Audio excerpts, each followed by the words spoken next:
Our News is brought to you by Alive. Tonight on Our News, the AG promises an end to emergency orders. Tourism and national security contracts under review. A man shot and killed in the Big Yard. And the former public service minister denies promotions were political.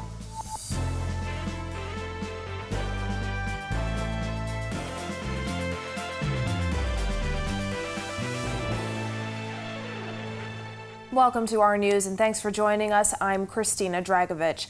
Topping news tonight, Attorney General Ryan Pinder expressing confidence today that the Davis administration will have legislation in place to replace emergency orders by November, when the current state of emergency is set to end. Jasmine Brown reports. The Attorney General says the fact of the matter is there will be a plan in place when it comes to exiting the state of emergency. That is still something that is on the front burner. The new Attorney General reaffirming the Davis administration's commitment to ending the emergency orders. The state of emergency, which is set to expire in just over a month, has been in place since the first case of COVID-19 was confirmed in the Bahamas in March 2020. It empowers the Prime Minister as competent authority to impose restrictions such as curfews, lockdowns, and border closures to curb the spread of the virus in country. While in opposition, Philip Brave Davis promised to end the emergency orders. When asked if the new administration has sufficient time to bring the PLP's plan to fruition, Pinder said this. I am the Attorney General. I am a man of action. And if that is my mandate, that will happen. Pinder did not mention what would happen to a bill tabled in August by the former administration to put in place a statutory framework to mitigate public health emergencies. However, he said the government will set up a legal framework to manage the COVID-19 pandemic and any further pandemics that may affect the Bahamas. We look to pass legislation whereby we can manage a pandemic in a transparent and predictable way for the Bahamian people, rather than an ad hoc approach from emergency order to emergency order. That one gives Bahamian businesses no notice on how they're going to operate, and that gives Bahamian citizens no notice on how they're going to conduct their daily lives. Reporting for Our News, I'm Jasmine Brown. Deputy Prime Minister and Minister of Tourism, Investment and Aviation Chester Cooper today revealing the Davis administration is reviewing the entire travel visa process, including the arrangement with the company that has the contract to provide the digital wallet service. At the moment, we are retaining the travel visa for international persons coming to the Bahamas. We are reviewing and we are going to streamline the process as best as possible. The data being received on the international side is critical to the development and advancement of tourism. I anticipate that will remain for some time. As it relates to contracts, we are reviewing the entirety of the arrangement. I don't wish to comment further on that at this time, but suffice to say we're looking at it. Minister of National Security Wayne Munro says officials will also be taking a closer look at millions of dollars in contracts for crime-fighting technology like drones. I'm still being briefed about the contracts that were entered into by the ministry. The drone project is one of them that I should have a briefing on tomorrow. It is not yet effective and deployed. It is still being built out as far as I've been advised so far. Certainly any good technology, any good methods left over will be continued. And that was one of a part of an integrated toolkit that the Commissioner of Police had asked for. Attorney General Ryan Pinder says there's a good chance a commission of inquiry may be held to look into issues of concern. On Sunday, Prime Minister Philip Davis said government will have to determine whether its examination of the Minnis administration's spending during the COVID-19 pandemic warrants such an inquiry. There are a number of matters that we're looking at. Some may raise to that level of inquiry, and some may not, and some may not have to. So I think as Cabinet meets, we'll be discussing those matters and coming to a conclusion on how we'll approach those. In other news, a man was shot and killed while sitting outside an apartment complex today. It's the third homicide in less than 48 hours. Berthany McDermott was on the scene.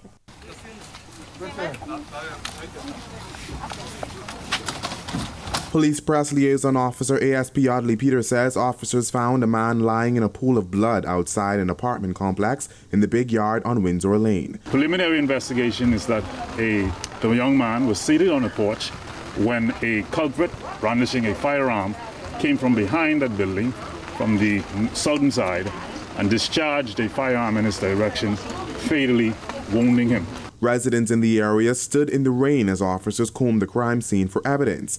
However, police weren't able to give much detail surrounding this latest incident. The investigation is at its early stages. We don't know if they know each other. We don't know if this was a result of a previous altercation. This is the third homicide in 2 days. On Sunday night, a man was killed on Theodore Lane off Tonic Williams Darling Highway. Hours earlier, a man was killed on Faith Avenue South. Peter said there's no evidence that any of those killings are related. We cannot say what it's related to. We do know it occurred. A firearm was used. Someone knew about this firearm and didn't say anything to the relevant authority. They are equally as responsible as the police in doing their jobs. Peters also spoke out on the number of firearms on the streets. Each citizen who's aware of persons in possession of these firearms are responsible for the events that happen. If you know something and you did not do something about it or say something about it, you are equally as responsible for what occurred today. Because you, as a police citizen, should have said something so that something could have been done on your behalf, and this perhaps might have been avoided. Now, police are appealing to anyone that can assist in solving this latest incident to step forward and contact them. Reporting for Our News, I'm Berthany McDermott. Former Public Service Minister ROLLE insisting promotions carried out in the weeks before the general election were not political. It's unfortunate that the minister views promotions within the public service as political and has drawn that into a national conclusion, primarily because public officers are professionals and they're guided by the system. And I know that my permanent secretary must feel offended. Certainly I feel offended. Upon taking office, the Davis administration put promotions on hold. ROLLE tells the Nassau Guardian the timing of those promotions was just coincidental, as there was a moratorium on promotions for 2 of the 4 years the Minnis administration was in power. He says the decision was made last December to resume promotions in July, adding they were made based on recommendations from the last Christie administration. The first real promotions that would, within the service, that would have been done by the FNM was scheduled in a service-wide promotion exercise, which was to come into force and to begin in September. We never had an opportunity to do that. So all of the promotions, basically, that have been done by this government have been done upon the recommendations of the previous government. Meanwhile, from deploying additional crews to gathering information from international partners, the Royal Bahamas Defense Force Commodore says they're more than prepared to handle an influx of illegal migrants. Jillian Gray has that. As the country grapples with an influx of illegal migrants, Royal Bahamas Defense Force Commodore Raymond King says they remain ready to protect the Bahamas' borders. This, as he says, an operation was launched in anticipation of this influx. We know the trends. There are certain times during the year when migrants make their way to the Bahamas. For some reason, whenever there's a holiday, some national event going on, there's this perception that the entire Bahamas relaxes, and so migrants tend to target holiday periods in particular.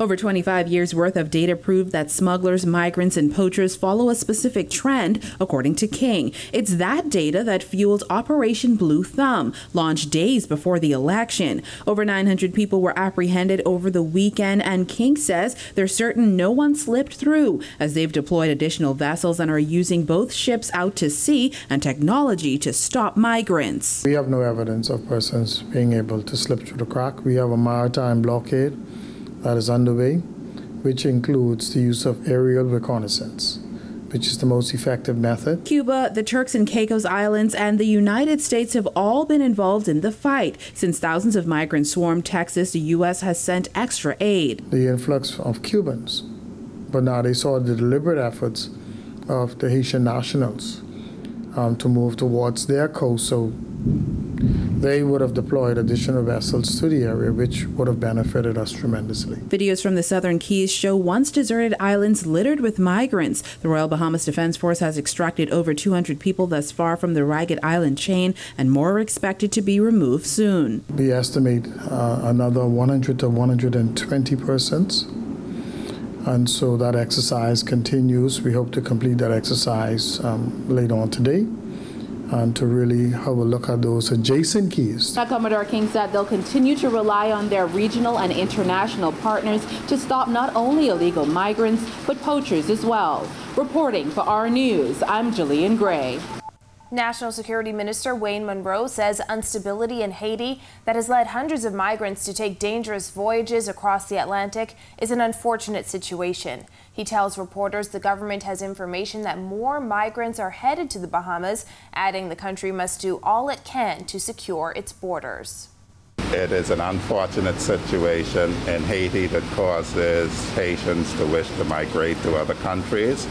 We've seen them doing it to the U.S. through Central America and Mexico, of all places. We can expect that until Haiti is fixed, it will continue, and our efforts must be to interdict illegal migrants, to process them quickly, and then to return them to their home country. A stormy start to the day, but what's in store tonight? Greg Thompson is in the Weather Center with our first look. Thanks, Christina. Our first look at weather tonight is being brought to you by Ports International, trusted medical supplies for a better quality of life. Mild conditions outside our studios, temperatures in the mid-80s, 84 outside our studios right now with just some patchy clouds and some showers lurking in the distance. The winds out of the northeast at 7 knots and the feels like temperature in the mid to upper 80s. Frontal boundary hanging out just across the New Providence. Some showers and thunderstorms really persisted across the capital today and across portions of Ilusra. Most of that shower activity will continue throughout the rest of the night. That's your first look at weather. Your extended forecast is still to come. Still to come on our news is VAT reduction, just another campaign promise, plus exploring Miles LaRota's post in OPM. Stay with us. Welcome to our news and thanks for joining us. Topping news tonight. COVID-19 remains a serious threat. Coronavirus COVID-19 has disrupted our economy, tourism industry, educational system, and put our healthcare facilities and professionals on high alert. Are you prepared? Do you have all the facts? Stay tuned to this network for the very latest news and information on this global pandemic.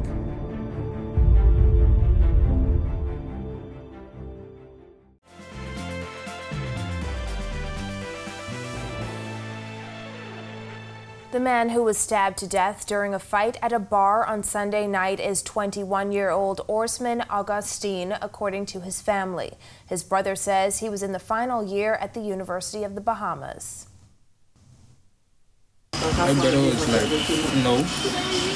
like a father figure to me and my sister. He used to manage the house, he used to help in the house, build the house up, put gates around the house. When the shooting was happening around the area. According to police, a group of people got into an argument at a bar near the intersection of Cordo Avenue and Lincoln Boulevard. That's when Augustine was stabbed and taken to hospital where he died. His 20-year-old brother described him as a community leader who even encouraged his elders to strive to be better. In other news, a former Chamber of Commerce CEO is calling government's plan to reduce VAT to 10% a good campaign promise. However, he and another former chamber executive warn there's a lot more to consider when reducing the rate of taxation. Jared Higgs reports. It's a good political promise. Now it's going to be a matter of seeing how that translate into the fiscal policy of the government. Former Chamber of Commerce CEO Edison Sumner says the biggest question is, how will government make up for the revenue shortfall that reducing VAT will bring? Sumner predicts that the VAT reduction will leave the government $60 to $200 million short in revenue. He also recalled that when the Christie administration first introduced VAT, it was considering a rate of 15%. It will not come as a surprise to me at all if at some point over the next 3 years that we see an increase in VAT, not only going back to 12%, but potentially going up to the 15%. Back in March, while in opposition, as Shadow Minister of Finance, current Deputy Prime Minister Chester Cooper announced that a PLP government would reduce the rate of VAT to 10% for 1 year and reassess the rate after 1 year. Then opposition leader Philip Davis said at the time that the VAT reduction would spur spending and give people more funds. Chief Executive of Fidelity Bank and former Chairman of the Bahamas Chamber of Commerce, Gowan Bowe, says harsh realities facing the country may prove Davis's assumption wrong. Those who have savings are really, if you will, keeping or securing that nest egg so that they can ride out even future storms. And those who did not have savings, the reality is they can only spend what they have. Value-added tax is government's primary revenue generator, bringing in nearly $897 million during the 2018-2019 fiscal year. But VAT collection declined in the wake of Hurricane Dorian and the COVID-19 pandemic, leading to more borrowing to make up for revenue shortfalls. And while Prime Minister Philip Davis told reporters on Friday that the VAT reduction was on the agenda, some Bahamians say they'll have to see it to believe it. I'm just waiting to see it happen because I've been getting a lot of promises over the years, so I'm only just trying to see what's going on. To reduce our VAT right now is going to create more problems than you think it's going to be. So right now, I don't think that's going to happen right up and now. 10% is good. I mean, I'm good with it. But when is it going to happen? Reporting for Our News, I'm Jared Higgs. Well, Minister of State in the Office of the Prime Minister, Miles Larota, says there's still no confirmation on what will fall under his portfolio. His comments come nearly 1 week after he was appointed to the cabinet position. Well, right now, all of the portfolios that come under the Office of the Prime Minister is not set as yet. Special projects is one of them that I could confirm for now, but when the portfolios for all of the various ministries have been set, I'd be in a position to answer your question. The Davis-led cabinet consists of 22 ministers. However, there is no Ministry of Disaster Preparedness, which was created under the Minnis administration. When asked if disaster relief could possibly fall under his portfolio, Larota said this. Disaster relief is one of them, disaster preparedness and relief. But like I said, we'd have a better idea once the portfolio are filled out. So you can't say whether the Disaster Reconstruction Authority will fall under you. I can't say that confirmed fully, not yet. Well, Bahamas Public Service Union President Kimsley Ferguson has accused the former government of carrying out promotions at the Airport Authority days before the election. Its acclaimed Director of Aviation, Algernon Cargill, denies. The union has been reliably informed that persons in the upper level management have been given substantive promotions the day before the general election, and the people who make everything happen at the Airport Authority have not even been given consideration. Cargill says a few job reclassifications were approved by either the minister or chairman of the Airport Authority, but it was not the day before the election. He added that upper-level management isn't a part of the bargaining unit. However, Kimsley Ferguson insists it is a cause for concern, adding his members haven't been considered for promotion in 10 years. This is in actuality cause for concern because the hard-working officers, firefighters, screeners at the Airport Authority have not been considered for promotion since 2011. And today's date, their issues continue to pile up. When Our News returns, there are more women in Parliament, but is it enough? And Buddy Hield addresses the media at training camp. The details when Our News returns. Welcome to Our News, and thanks for joining us. Topping news tonight. COVID-19 remains a serious threat. Coronavirus COVID-19 has disrupted our economy, tourism industry, educational system, and put our healthcare facilities and professionals on high alert. Are you prepared? Do you have all the facts? Stay tuned to this network for the very latest news and information on this global pandemic.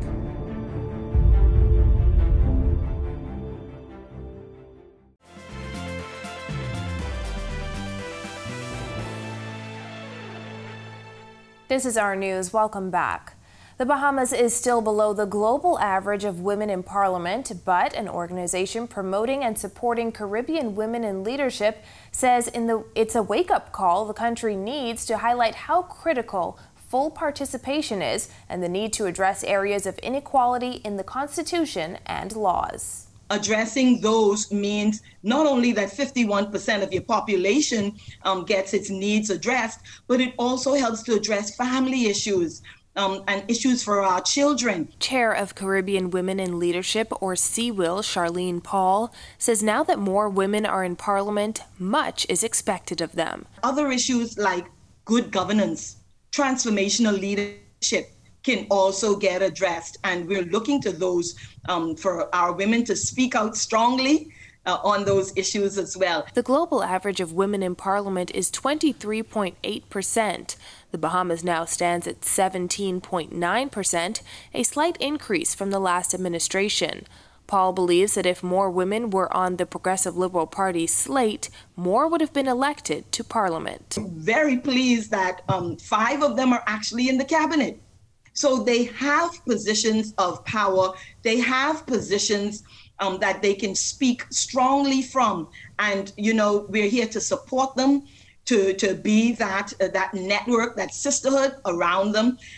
While educational officials are awaiting advice from the Ministry of Health to determine how students can safely return to the classroom for face-to-face instruction, according to Education Minister Glenys Hannah-Martin.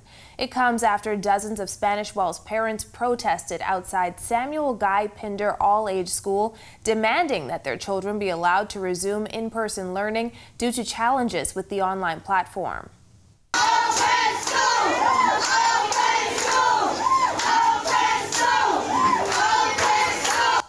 We reached out to Hannah-Martin for comment after a protest garnered national attention.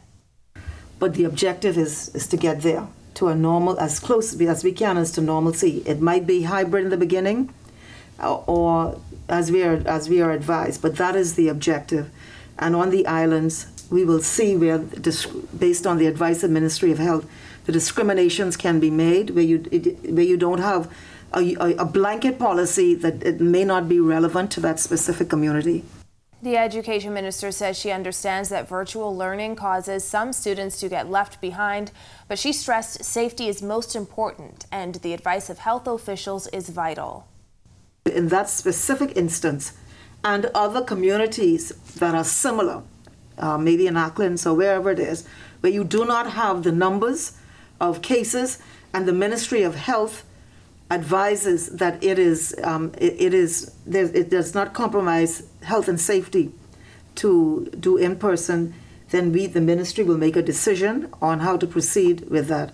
Jonquel Jones named League MVP. Marcellus Hall has that and more tonight in sports. All right, thanks a lot, and welcome to our sports, everybody. I'm Marcellus Hall. It took the WNBA long enough to figure out what Bahamians already knew, and that is that Bahamian Jonquel Jones is the league's MVP. The official announcement is already out, and we now know that she is indeed this year's WNBA MVP. Let's give you some more. No more speculation, as the WNBA made it official with the announcement of Grand Bahama native Jonquel Jones as the league's most valuable player. Jones, who plays for the Connecticut Sun, receiving 48 of the 49 possible votes to win in a landslide. Jonquel leading the Sun to the #1 seed while averaging 19.4 points a game and leading the league in rebounding at 11.2 per contest. Sun coach Kurt Miller was named Coach of the Year, while teammate Breonna Jones was named the league's most improved player. Connecticut begins playoff action tonight when they take on the Chicago Sky in the Game 1 of the best-of-3 series. Meanwhile, to the NBA, where the NBA training camp's opening up, Buddy Hield addressing the media about almost being traded to the Lakers, but still, meanwhile, staying focused. It's the business we live in. Each and every day, you got to come in there, compete, and guys can move, guys don't get move. Yeah, I saw it, but I can't control none of that, you know, and like I said, this is the business we live in, you know.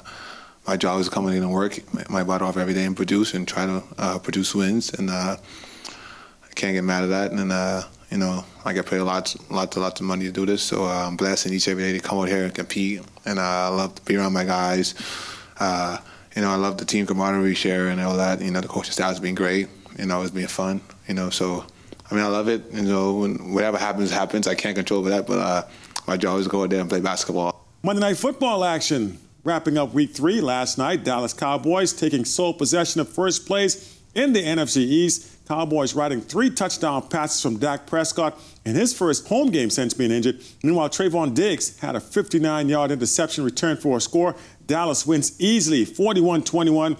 They improved to 2-1 on the season. And there it is, your check on sports for you here on this Tuesday. I'm Marcellus Hall. Back to you. Thanks, Marcellus. Ahead on our news, more action in the Atlantic. Greg has the latest after this. Welcome to our news and thanks for joining us. Topping news tonight. COVID-19 remains a serious threat. Coronavirus COVID-19 has disrupted our economy, tourism industry, educational system, and put our healthcare facilities and professionals on high alert. Are you prepared? Do you have all the facts? Stay tuned to this network for the very latest news and information on this global pandemic.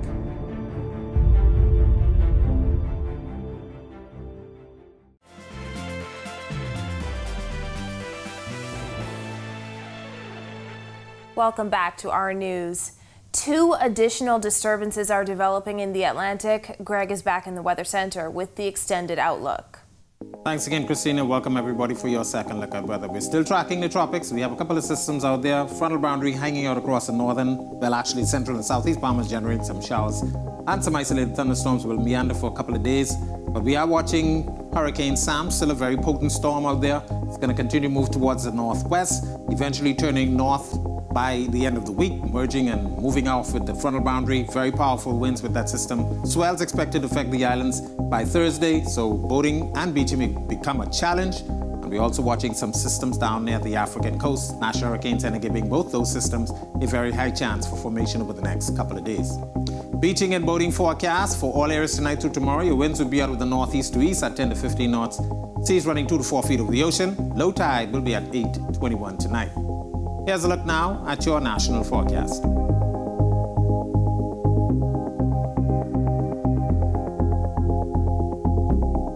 A look now at your extended forecast through Sunday.